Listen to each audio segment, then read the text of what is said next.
Today I'm gonna show you how to go from this to this without spending a lot of time using beginner's tips in Rust. You will learn how to dominate the first hours after wipe, how to use outposts the right way, how to never miss with your bow, and overall how to get better at this game. In this guide I will not cover the most basic topics, such as choosing a right server or first steps in the game. Instead, let's dive right in.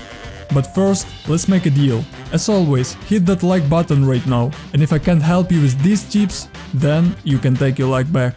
That's fair.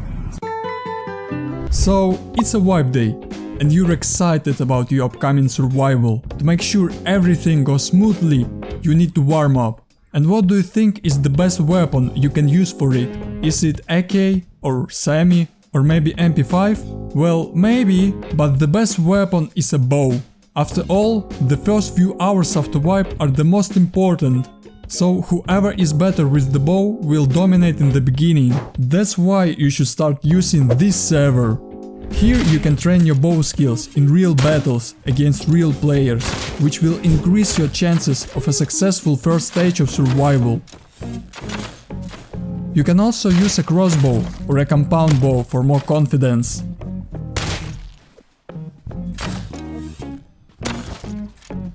While warm up, be sure to change these two settings.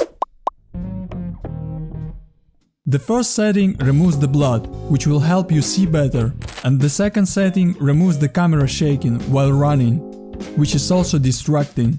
Changing these two settings will give you a slight advantage over other players in PvP. Now back to basics. You should have noticed that when you hit the head with the bow, the hitboxes are much smaller than the head itself.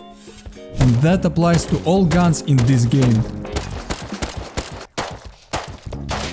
The fact is, the head hitbox is the same size as the metal mask.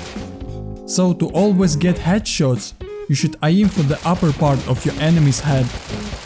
With all this information in hand, it's time to connect to your favorite server. But be careful with the ping, because it might be different from the real one, and it could ruin an entire wipe for you.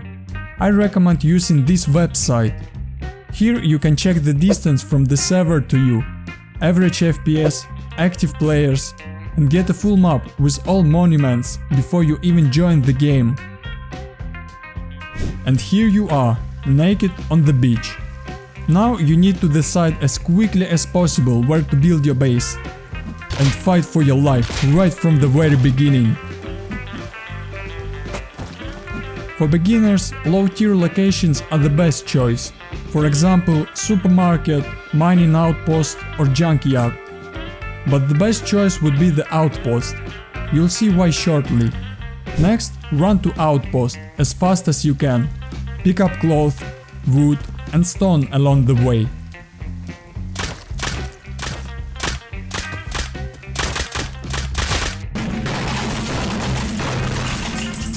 Let's start again. This time don't forget to throw your sleeping bag. To craft several items at once, click on the mouse wheel. Right click on the item you want to craft first to change its order. Now I'll explain why it's best to start from the outpost. First, you'll be able to safely break barrels and roadsides to get free scrap. Second, you can use the workbench to craft starter weapons. You can also buy different things by using vending machines. And if you fill your inventory with useless items and put one hike wall in one of the slots, after typing kill in the console, your body will not disappear for a full 60 minutes. You will get a secure large box with 30 slots. During this time you need to build a base near the outpost. But you got lucky with this one, because I have a whole playlist where you can choose the base that you like. Now you're safe. The question is, for how long?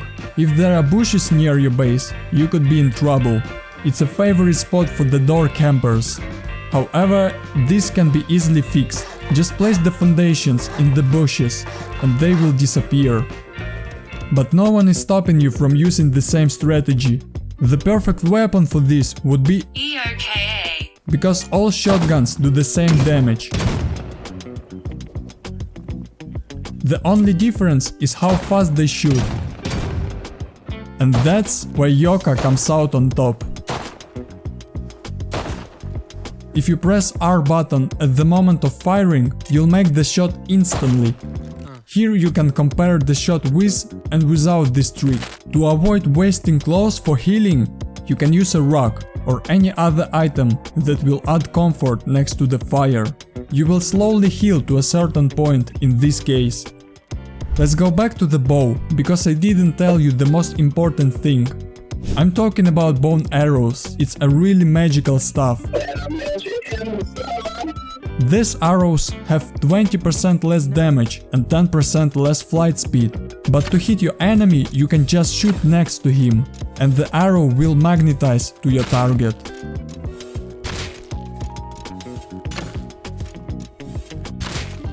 I said before to build next to outpost, because it has access to drones. You'll be able to buy weapons from other players at a very reasonable price, if you wait a while after wipe.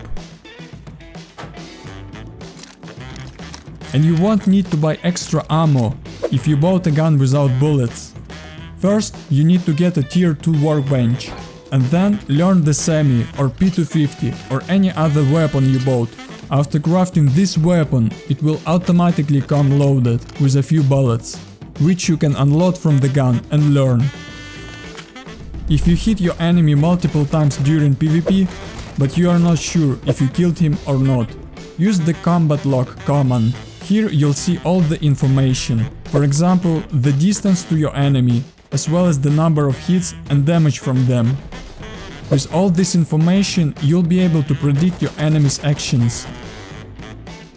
And if you want to get even better at this game, make sure to avoid these 20-1 Rust mistakes that ruin your game. The number of Rust players keeps growing, and sadly, most of them don't know this game at all.